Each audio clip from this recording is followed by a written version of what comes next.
Hello guys. So நம்ம இந்த வீடியோவில் எதை பற்றி பார்க்க போகிறோம் அப்படின்னா, கேட்வேனா என்ன, திருப்பி கேட்வே கான்ஃபிகரேஷன் பற்றி பார்க்க போகிறோம். ஸோ ஆல்ரெடி இதை பற்றி நம்ம ப்ரீவியஸ் வீடியோவில் பார்த்துருப்போம். இதில் கொஞ்சம் டீட்டெயிலாக பார்ப்போம். ஸோ கேட்வேயோட ஃபங்க்ஷன் என்ன அப்படின்னா, இது வந்து பவர் பி க்ளவுடுக்கும் ஆன் ப்ரிமிசிஸ் டேட்டாவுக்கும் இடையே ஒரு பிரிட்ஜ் மாதிரி ஆக்ட் ஆகும். ஓகே, ஒரு பாலம் மாதிரி செயல்படும். ஸோ ஃபர்ஸ்ட் வந்து ஆன் ப்ரிமிசிஸ் டேட்டானா என்னன்னு சொல்கிறேன். ஸோ ப்ரைவேட் சர்வரில் இருக்கிற டேட்டாவை தான் நம்ம வந்து ஆன் ப்ரிமிசிஸ் டேட்டான்னு சொல்லுவோம். ஸோ இந்த ப்ரைவேட் சர்வர் யார் மேனேஜ் பண்ணுவோம்னா, நம்ம கம்பெனி தான் மேனேஜ் பண்ணுவோம். ஓகேவா?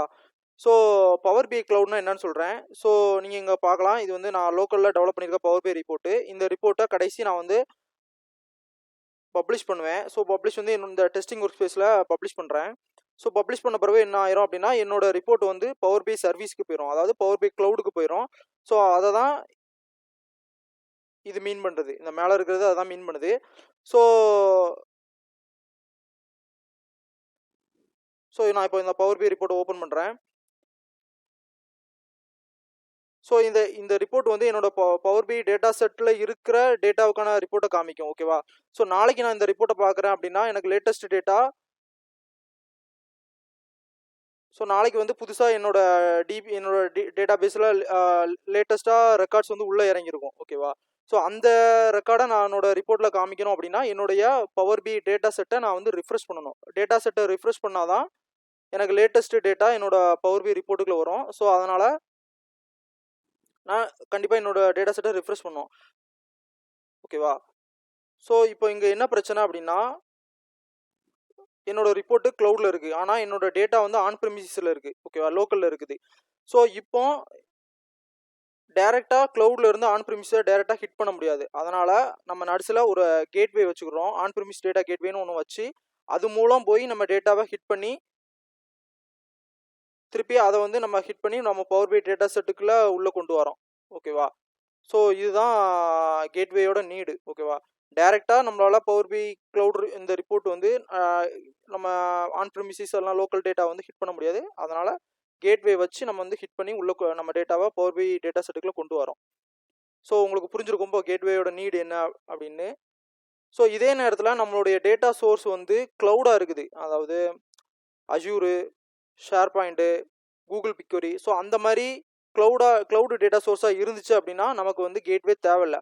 ஆல்ரெடி நம்ம டேட்டா சோர்ஸே க்ளவுடு டு க்ளவுடுங்கும் போது நமக்கு வந்து கேட்வே தேவையில்லை. அதே நேரத்தில் ஆன் ப்ரிமிஸாக இருந்துச்சு அப்படின்னா நமக்கு கேட்வே வேணும். கேட்வே இருந்தால் மட்டும்தான் டேட்டா சோர்ஸை நம்ம டேட்டா செட்டை ரிஃப்ரெஷ் பண்ண முடியும். ஓகேவா? ஸோ இப்போ உங்களுக்கு புரிஞ்சிருக்கும் கேட்வேனா என்ன, திருப்பி கேட்வேயை எப்போ நம்ம யூஸ் பண்ண வேண்டியிருக்கோம், எப்போ யூஸ் பண்ணணும் அப்படின்ட்டு. ஸோ இந்த ரிப்போர்ட்டை நான் வந்து சர்வீஸில் ஓப்பன் பண்ணுறேன். ஸோ அதுக்கு முன்னே என்ன அப்படின்னா, முதல்ல அந்த கேட்வே நீங்கள் எங்கேருந்து இன்ஸ்டால் பண்ணலாம் அப்படின்னா, நீங்கள் நார்மலாக பவர் பி டெஸ்க்டாப் டவுன்லோட் பண்ண போவீங்களா, அந்த சைட்டுக்கு போங்க. அந்த சைட்லேயே மைக்ரோசாஃப்ட் ஆன் ப்ரிமிஸ் டேட்டா கேட்வேன்னு இருக்கும். அதில் 2 ஆப்ஷன் இருக்கும், ஸ்டாண்டர்ட் மோடு, பெர்சனல் மோடு. நீங்கள் வந்து பெர்சனல் மோடில் வந்து லிமிடேஷன் இருக்கும். அதனால் நீங்கள் வந்து என்னென்னா ஸ்டாண்டர்ட் மோடை இன்ஸ்டால் பண்ணிக்கோங்க. ஸோ இன்ஸ்டால் பண்ணி முடித்த பிறகு அதில் சைன்இன் வந்து எந்த மெயில் ஐடி வச்சு பண்ணணும் அப்படின்னா, நீங்கள் இப்போ பவர் பி சர்வீஸுக்கு வந்து பவர் பி ரிப்போர்ட் ஓப்பன் பண்ணால் ஒரு மெயில் ஐடி ஓப்பன் பண்ணிங்களா, அதை வச்சு நீங்கள் சைன்இன் பண்ணிக்கோங்க. ஸோ உங்களுக்கு ஃபைனலாக இந்த மாதிரி வந்துடும், the gateway is online ready to be used அப்படின்னு இருக்கும். ஸோ இப்போ வந்து உங்களுக்கு பவர் பி சர்வீஸில் இந்த கேட்வேயை காமிக்கும். ஓகேவா? ஸோ நான் இப்போ என்ன பண்ணுறேன்னா, என்னோட பவர் பி சர்வீஸில் இந்த என்னோட டேட்டா செட்டுக்கு போகிறேன். இதான் இப்போ நான் லேட்டஸ்ட்டாக பப்ளிஷ் பண்ண ரிப்போர்ட்டோட டேட்டா செட்டு. ஸோ இப்போ நாளைக்கு நான் எனக்கு என்னென்னா கண்டிப்பாக இந்த டேட்டா செட்டை ரிஃப்ரெஷ் பண்ணணும். அப்படி பண்ணால் தான் எனக்கு வந்து லேட்டஸ்ட் டேட்டா என்னோட பவர் பி ரிப்போர்ட்டில் காமிக்கும். அதனால் நான் வந்து என்ன பண்ணுறேன்னா, இப்போ நான் ரிஃப்ரெஷ் கொடுத்தா என்ன ஆகும் அப்படின்னா, ரிஃப்ரெஷ் ஆகாது. ஏன் அப்படின்னா, நம்மளுடைய பவர் பி ரிப்போர்ட் வந்து ஆன் ப்ரிமிசிஸ் டேட்டா, லோக்கலில் இருக்கிற டேட்டாவை அதால் ஹிட் பண்ண முடியலை. அதனால் எனக்கு வந்து எரர் அடிக்குது. ஓகேவா? ஸோ அதனால் ஃபஸ்ட்டு வந்து நான் என்ன பண்ணணும் அப்படின்னா, இந்த டேட்டா சோர்ஸை இந்த கேட்வேயில் முதல்ல ஃபஸ்ட்டு ஆட் பண்ணணும். அதுக்கு என்ன பண்ணுறேன் அப்படின்னா, டேட்டா செட்டில் அந்த 3 டாட்டை கிளிக் பண்ணி செட்டிங்ஸ் போங்க, அதில் கேட்வே கனெக்ஷன் போங்க. கேட்வே கனெக்ஷனில் போயிட்டு ஸோ இந்த இடத்துல நான் வந்து என்ன கொடுக்குறேன் அப்படின்னா, அந்த கீர் ஐக்கனை கிளிக் பண்ணுங்கள்.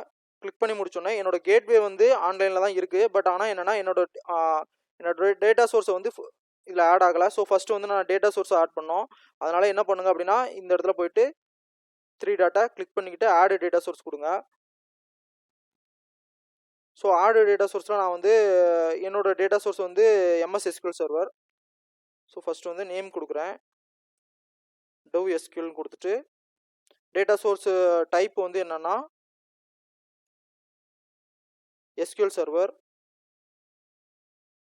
ஸோ அடுத்து வந்து என்னன்னா என்னோட server name local host, database வந்து விஷு கொடுத்துட்டு திருப்பி அத்தன்டிகேஷன் மெத்தட் வந்து பேசிக் கொடுக்குறேன். பேசிக் கொடுத்துட்டு யூசர் நேமும் பாஸ்வேர்டும் கொடுங்க.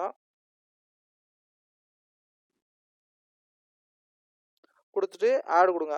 இப்போ என்ன ஆயிரும் அப்படின்னா என்னோட டேட்டா சோர்ஸ் வந்து இந்த கேட்வேல ஆட் ஆயிடுச்சு. ஓகேவா? அடுத்து வந்து என்ன பண்ணணும்னா இந்த டேட்டா சோர்ஸ் எடுத்து மேப் பண்ணணும். அதுக்கு என்ன பண்ணணும் அப்படின்னா இந்த டேட்டா செட்டில் போயிட்டு மறுபடியும் அதே செட்டிங்ஸ் போங்க. செட்டிங்ஸ் போயிட்டு கேட்வே கனெக்ஷனில் போகிறேன். ஸோ நீங்கள் இங்கே பார்க்கலாம் நம்மளுடைய டேட்டா செட்டில் இருக்கிற இதுதான் டேட்டா சோர்ஸ். நம்ம டேட்டா செட்டில் இருக்கிற டேட்டா சோர்ஸு இதை காமிக்குது. திருப்பி நம்ம இதை வந்து இந்த டேட்டா சோர்ஸை எதில் மேப் பண்ணணும் அப்படின்னா நம்ம இப்போ ரீசெண்டாக நம்மளுடைய கேட்வேல ஒரு டேட்டா சோர்ஸ் ஆட் பண்ணோமா, டவ் எஸ்கியூஎல் சொல்லிட்டு ஒரு டேட்டா சோர்ஸ் ஆட் பண்ணோமா, அந்த டேட்டா சோர்ஸில் இதை மேப் பண்ணிடணும். மேப் பண்ணியாச்சு அப்படின்னா நம்ம டேட்டா சோர்ஸ் வந்து கேட்வேல கான்ஃபிகர் ஆயிரும். ஸோ அப்ளை கொடுக்குறேன். இப்போ நான் மறுபடியும் என்னுடைய பவர் பிஐ டேட்டா செட்டு போயிட்டு இப்போ நான் ரிஃப்ரெஷ் பண்ணேன் அப்படின்னா எனக்கு இந்த மாதிரி எரர் அடிக்காது. எனக்கு வந்து டேட்டா செட்டு ரிஃப்ரெஷ் ஆயிரும்.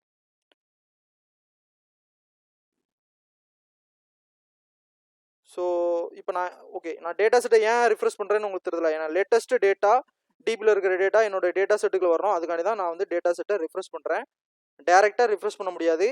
அதனால் ஏன்னா பவர் பிஐ டேட்டா செட் வந்து டேரெக்டாக அதை ஹிட் பண்ண முடியாது நம்ம ஆன் ப்ரிமிஸ் டேட்டாவை. அதனால் கேட்வே வச்சு ஹிட் பண்ணி லேட்டஸ்ட் டேட்டாவை நம்ம பவர் பிஐ டேட்டா செட்டுக்குள்ள உள்ளே கொண்டு வரோம். ஸோ இப்போ உங்களுக்கு புரிஞ்சிருக்கும். ஸோ கடைசி ப்ரீஃபாக சொல்லிடுறேன் ஒன்று. நம்மளுடைய டேட்டா சோர்ஸ் வந்து க்ளவுடில் இருந்துச்சு அப்படின்னா கேட்வே தேவையில்லை. ஆன் ப்ரிமிசிஸ் லோக்கலில் இருக்குது அப்படின்னா நமக்கு கேட்வே வேணும். அவ்வளோதான்.